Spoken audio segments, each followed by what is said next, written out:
Hello students, welcome back to the channel. In this video, we are going to study about the absorption. Now see, there are different methods of absorptions are there. One is diffusion, one is facilitated diffusion, another is active transport. So first, let me give you the outlook. Passive method, in which substance will move along gradient. Substance are moving along gradient. Along gradient means they will move from high concentration to low concentration. Is it clear? So they are moving from high concentration to low concentration. And as a result, energy is not required. So ATP is not required here. Two methods of the passive transport are, one is your diffusion, another is facilitated diffusion.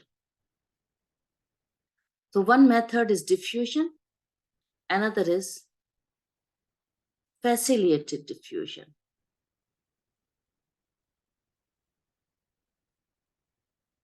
Clear, beta? Basic concept is this.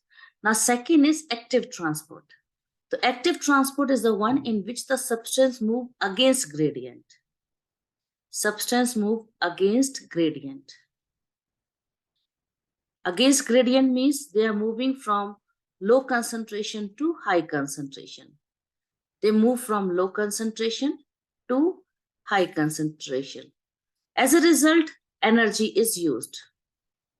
Here ATP is used, and in passive transport ATP is not used. The basic difference is clear.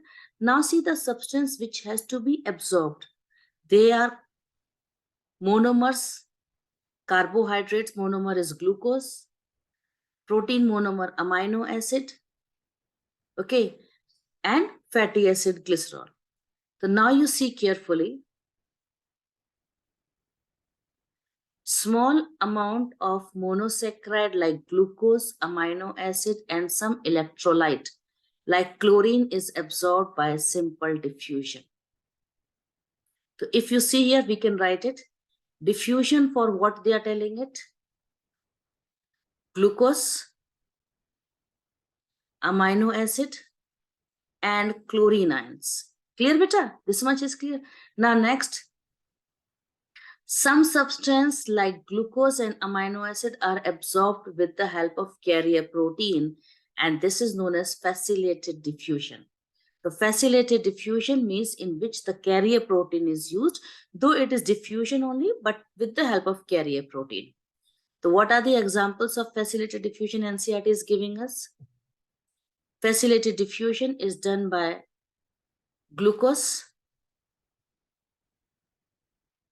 and by the amino acid. Clear, beta? And now see next. Active transport means substances are moving against the concentration gradient and hence require energy. For this, which example they have given, various nutrients like amino acid, monosaccharide like glucose, and sodium ions are absorbed by this mechanism. So for active transport, what are examples we have to remember? Active transport, glucose, amino acid, and sodium ions. So if you check this diagram carefully, what the NCERT has focused, these two, glucose, amino acid, is by diffusion, it is by facilitated diffusion, it is by active transport also. All three methods are used for this, but if you see, it is the sodium which is going by active transport, but chlorine is going by passive transport. Clear, beta? Now, if you see, absorption is what? It is a process by which end products passes through the intestinal mucosa into the blood or into the lymph. In the blood, it is monosaccharide and amino acid will enter along with the electrolytes, but in the lymph, it is the fat product which will be entering. So it is carried out by passive method. It is carried out by facilitated diffusion also and by active method. So I think so up till here, each and every line is clear to you. Now let me explain you how it is going by active transport, why they are using the word, facilitated diffusion and diffusion for all these things. See, beta, try to understand. This is your villi epithelium. Okay, this is one villi epithelial cells. This is the lumen of small intestine. And here, if you see, this is the blood capillary and here is the lacteal. You focus the diagram very carefully, okay? But please try to focus it. If you see here, this side, it is sodium-potassium pump is working. This is pump working, and purpose of this pump working is to make the sodium concentration inside the cell low. So you can see we are making the sodium low inside the cell. It means we are actively pumping the sodium out. And if you see here, sodium is moving from low concentration to high concentration. So obviously at this point, you are using ATP. ATP is used. Clear? Now, sodium will try to come back. Sodium, when it is trying to come back, it is coming back, and along with it, glucose is also able to enter. So you are spending energy to bring the glucose inside, but it is not direct energy. You can't say it is a direct energy usage is there. It is an indirect energy. We say this is secondary active transport. In this, first we are creating a gradient. We are pumping the sodium ions out. And for this, you are using ATP to pump out. And because these ions, they are now moving along gradient, they are bringing the glucose molecule also inside. Same is for the amino acid also. That is why we say both glucose and amino acids, they are going by active transport. And this is your secondary active transport. It is secondary active transport. Clear, beta? We have to use the word, this is secondary active transport. Because directly we have not spent energy, but indirectly we have spent energy.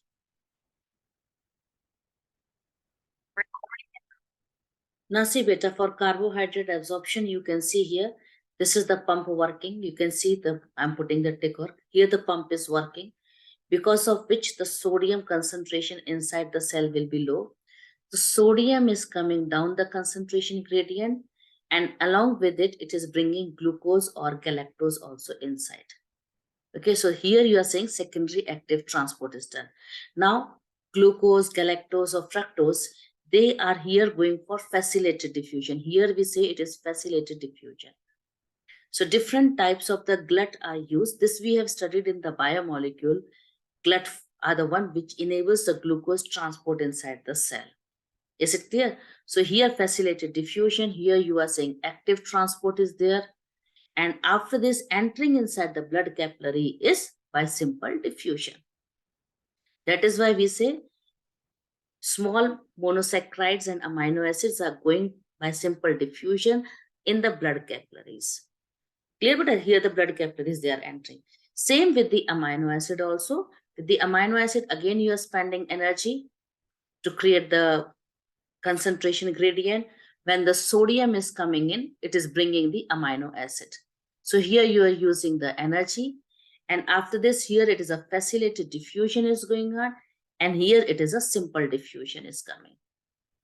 That is why we say in our NCERT is there that all these biomolecules like your glucose, amino acid goes by all three methods. So I think so this much is clear. Now we will study about the absorption of the fat. Now see, for the absorption of the fat, you know fat is broken down into fatty acid and glycerol. So they are insoluble, so they cannot be absorbed in the blood. They are not soluble in water, so they will not be absorbed in the blood. So what they are first incorporated into small droplet called micelle, which moves into the intestinal mucosa. So it means micelle formation is done where? It is done in the lumen. It is done in the lumen. So you can see here, this is micelle, which contain, you can check, this is fatty acid, and this is the monoglyceride. Clear, beta? This is monoglyceride. You can see in the diagram here also, this is monoglyceride, you can see. This is monoglyceride, and then is your fatty acid. And this is your fatty acid, long chain of fatty acids.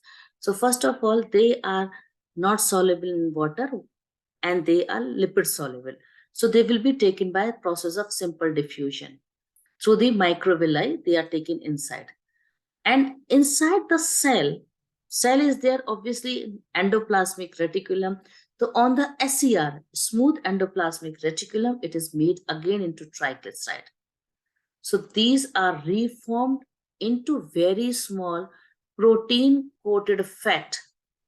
Fat means triglyceride on which the protein coating is done.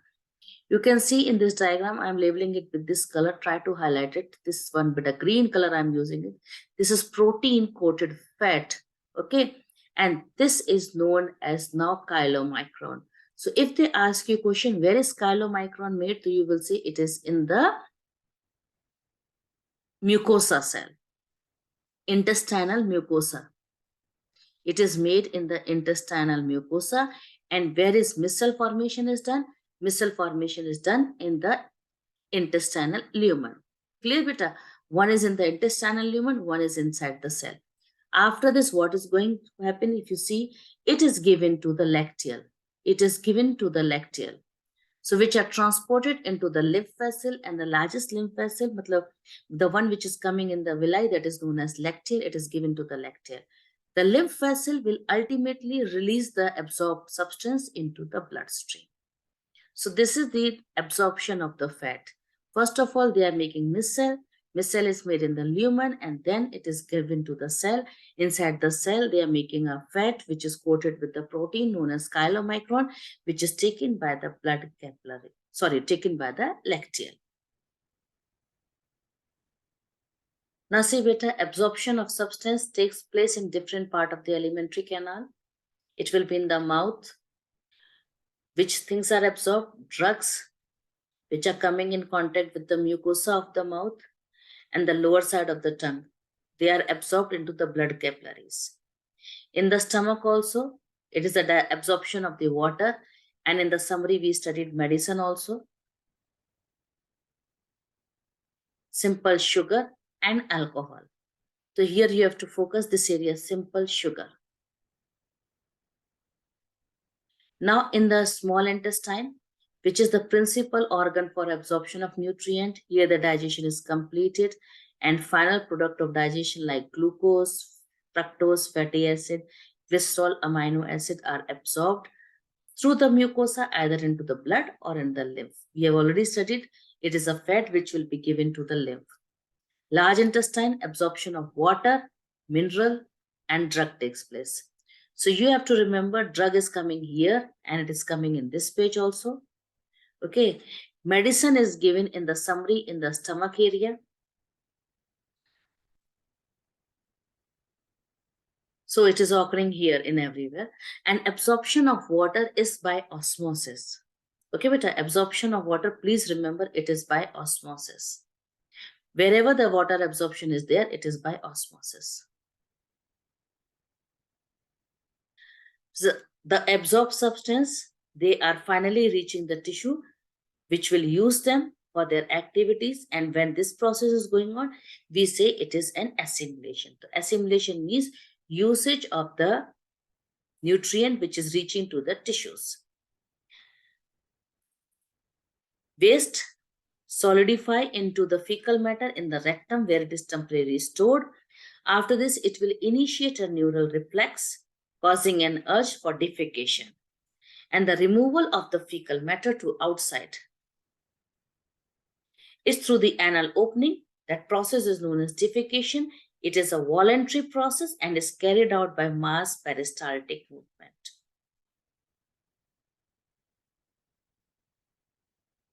So I hope so up till here your concept might be clear to you.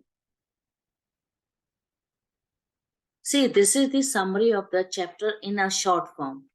If you see here, this is the mouth and esophagus. This is the stomach, small intestine.